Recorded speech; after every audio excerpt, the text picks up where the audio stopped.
this room is a collaboration space. There's a lot of conferencing going around in the world, right? And so high-end spaces like this, we call them high-impact spaces, have elevated requirements for audio, video, and control. We're trying to get people back into the office and enticing them by having meeting rooms that are really intuitive and immersive and make the meeting a better experience. So that's what we're going to be doing in here. I'm going to show you a meeting. We're going to watch about 30 seconds of a fake meeting, and I want you to pay attention to a couple of things.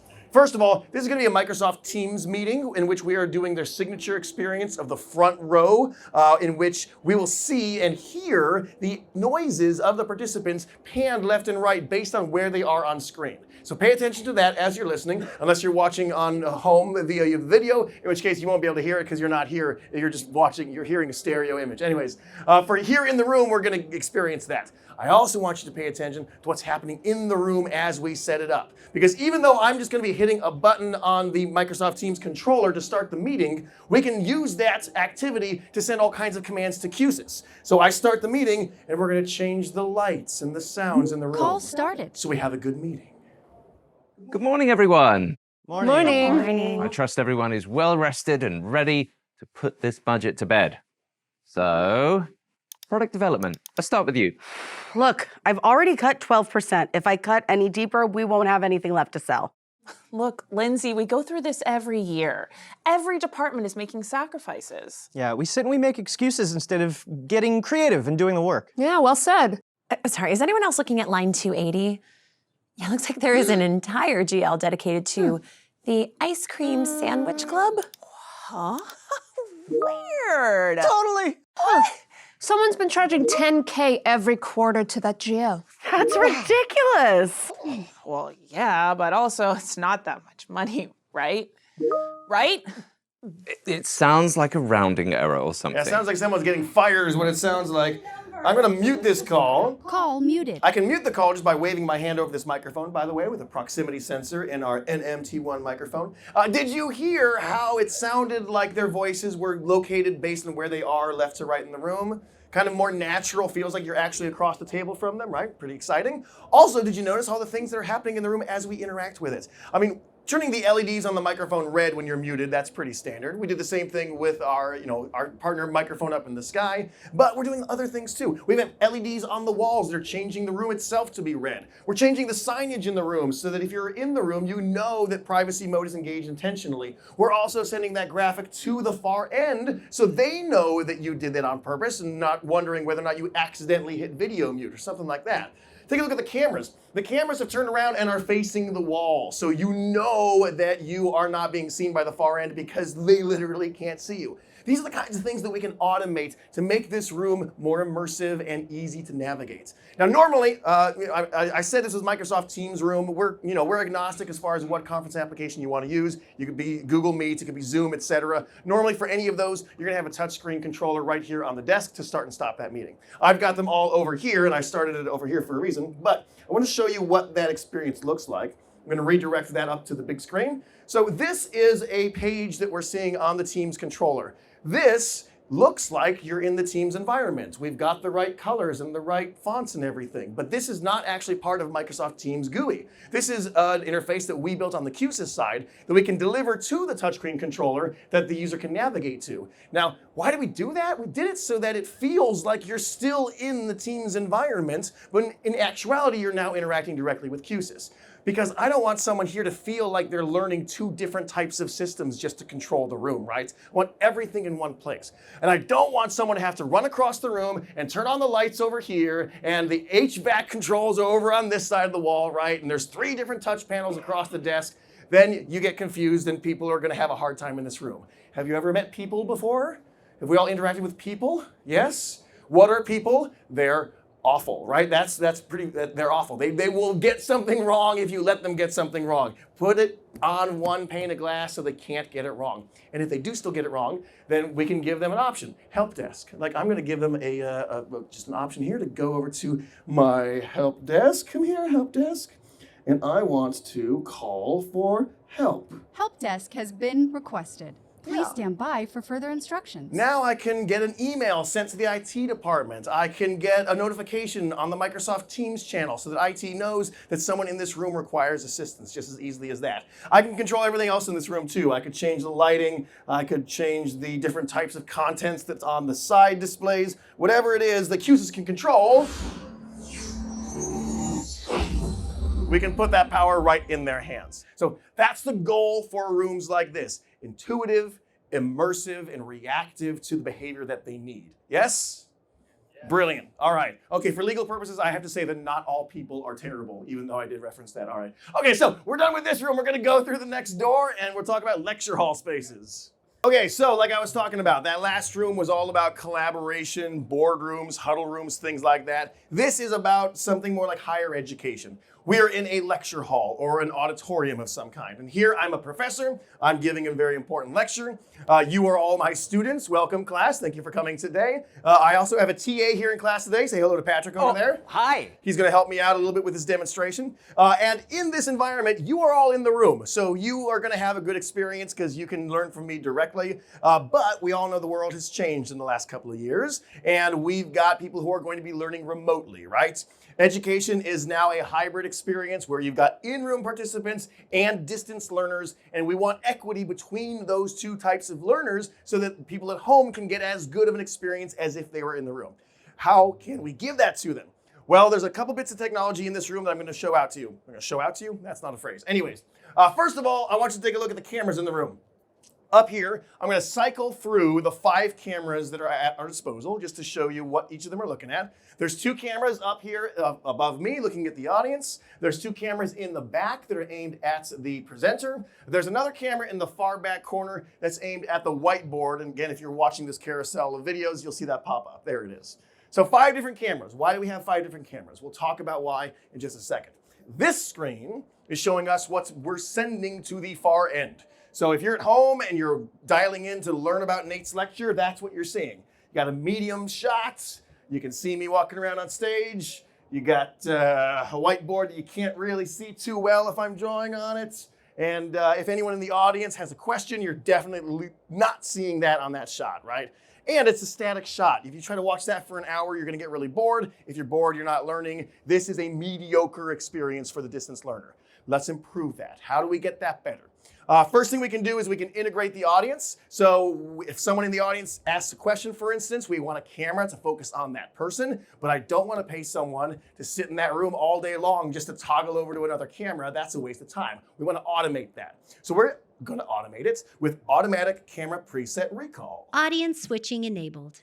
Professor McCarrick, your TA here, I'd like to interject a little bit and talk about ACPR. Now, when I started talking, that camera over there switched to me. And it's done so because my voice is hitting the proximity of that microphone, and that microphone is delivering proximity data to Q-SYS so that it can make the switch automatically. And if I'm another student and I stand over here and I've got a question, once again, that microphone is going to give us some XY data to tell us, hey, there's someone in the room on the other side that needs to be in the shot. Now you can see the camera has now aimed at me and I am included. Now that's why we got 2 microphones, because if I had 2 cameras. If I had one camera trying to do this, then as soon as Patrick starts talking, it would look at him, and then it's going to pan across the whole audience and look at me. Then people are vomiting on their laptops, so they think that they're in a roller coaster. You can't learn if you're vomiting. I've tried that before. So instead, we can give them a more cinematic experience by cutting to when the shot is ready. If I stop talking and Patrick starts talking, that second camera can go and focus on him, and when it's ready, then we cut to that. Yeah, and let's take a quick look at the way that we've got this preset set. It might look a little wide, and that is absolutely by design.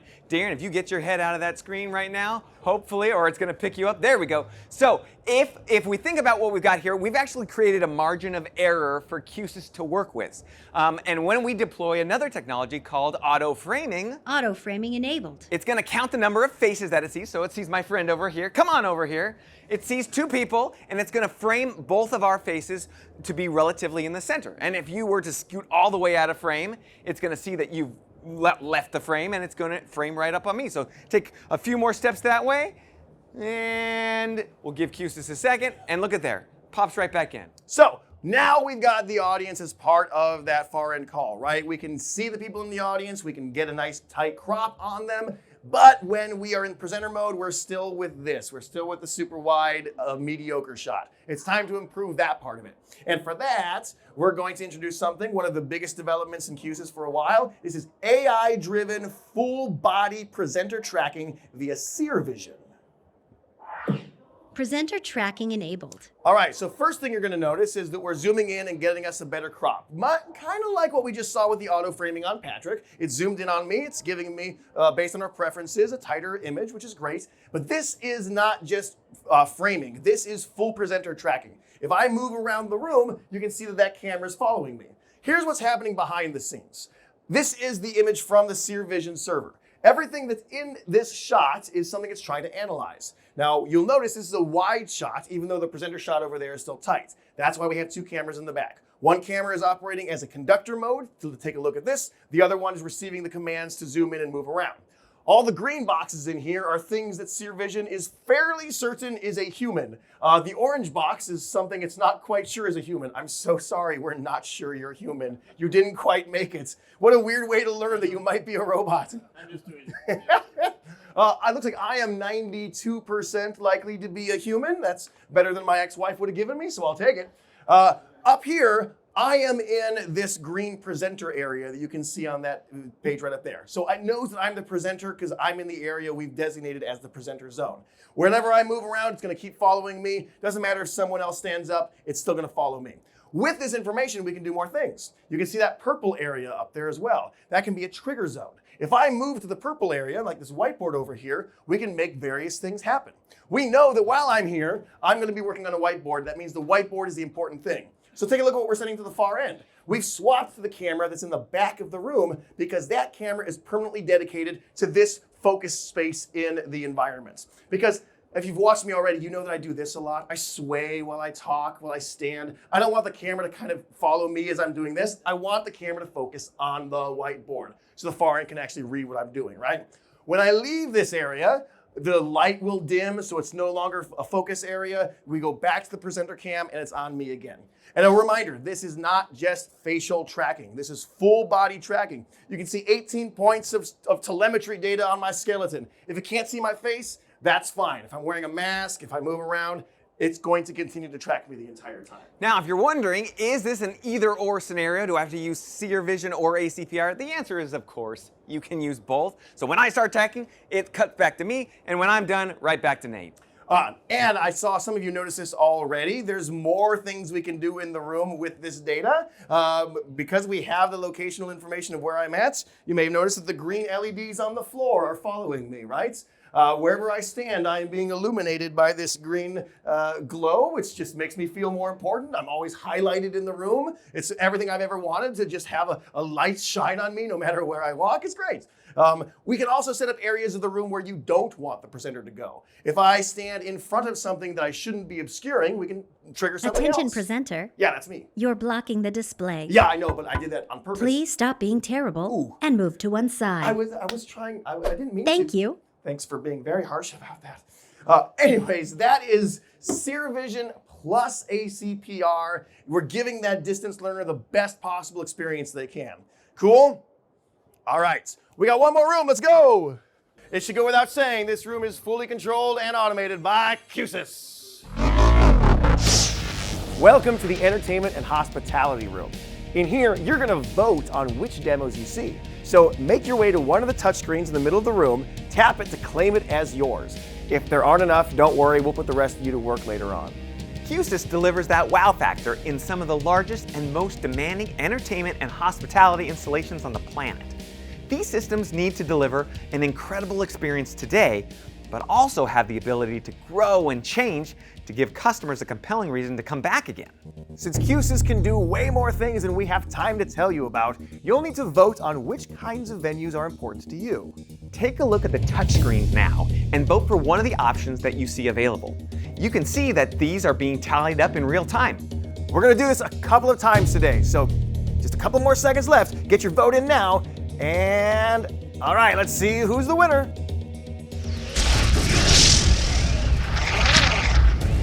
You voted for stadiums.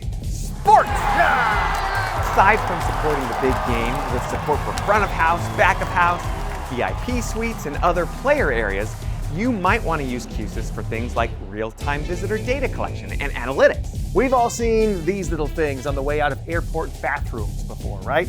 Well, let's collect some data from you all right now on who your favorite presenter is of the two of us. Go ahead and select on your touchscreen. It just takes a single tap.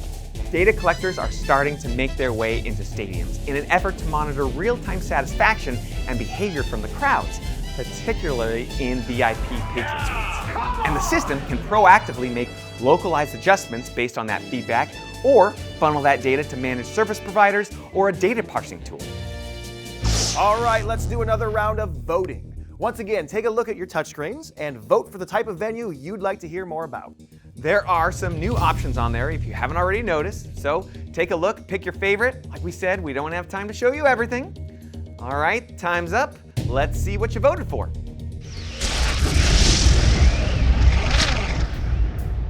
You voted for restaurant, so hey, come on over to the bar. Restaurant AV needs to create a vibe for your customers, but also empower your staff to tweak that vibe as needed. In fact, would someone in the room come on over here, go to this touchscreen on the wall, and get the game up onto the displays for us, would you? Thank you. Q-SYS is managing the background music for licensed streaming devices and playing audio through high-powered Q-SYS amplifiers and loudspeakers. We're also controlling the lighting schedule and satellite TV boxes, distributing video using native network video endpoints, and giving a customized interface to your staff so they can make changes while protecting the system from your staff from cranking up the volume too high and other poor judgment calls. Q-SYS can even reset the room automatically at the end of each day so it's ready for the next batch of customers. All right, let's do one final round of voting. Hey, you ever wish that your vote counted for more than just one? This time, feel free to spam your vote button as many times as you want. Go, go, go! Channel that hungry, hungry hippo inside of all of us, and stop!